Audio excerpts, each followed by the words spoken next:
Hej, mit navn er Philip, og jeg synes, at det var en lille smule besværligt at prøve at identificere mine egne svagheder, når det kom til hverdagen i min egen forretning.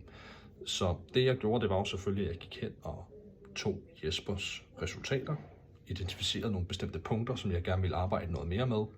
Og det var sådan noget som entusiasme, håb, lederskab og samarbejde. Entusiasmen og håbet fandt jeg hurtigt ud af, at de to ting faktisk hang rimelig godt sammen. Når det var, at man gerne ville noget mere, og på den måde håbede for noget mere, så gik de to ting rigtig, rigtig godt hånd i hånd. Vi nåede simpelthen at gøre så meget til at starte med på den her måned, at vi nåede vores budget inden for de første 10 dage.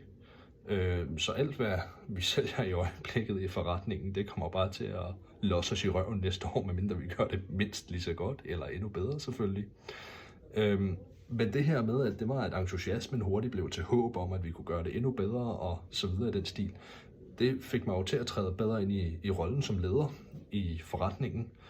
Og det genererede simpelthen noget rigtig, rigtig godt samarbejde, hvor det var, at vi endte ud med at hjælpe hinanden med forskellige interne konkurrencer, som der kører sideløbende. Det har ikke så meget med den her opgave at gøre. Men det gjorde jo, at vi hurtigt kunne se, hvordan vi kunne nå i mål med nogle forskellige ting, og hvad vi individuelt gerne ville. Og det gjorde os simpelthen til et bedre hold. Så det her med, at vi har lavet en styrketest, og der er nogle punkter, som der vi kan se ligger enten på side 1, 2 eller 3. Det er ikke nødvendigvis, fordi at de ligger der enkeltvis. De kan faktisk gå hen og arbejde sammen med hinanden, så et punkt fra side 3 kan lige så godt være på side 1, når det bliver lagt sammen med noget andet. Og så kan de arbejde sammen om at føre os videre.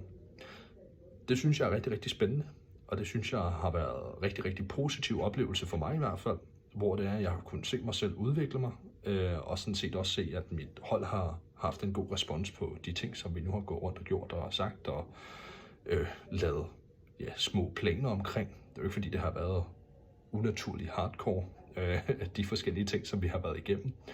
Men det har ligesom sat en rigtig god præcedens for dagen, med hvad vi gerne vil og hvad vi håber på, vi kan komme hen til. Så det har været en rigtig god oplevelse. Tak skal du have.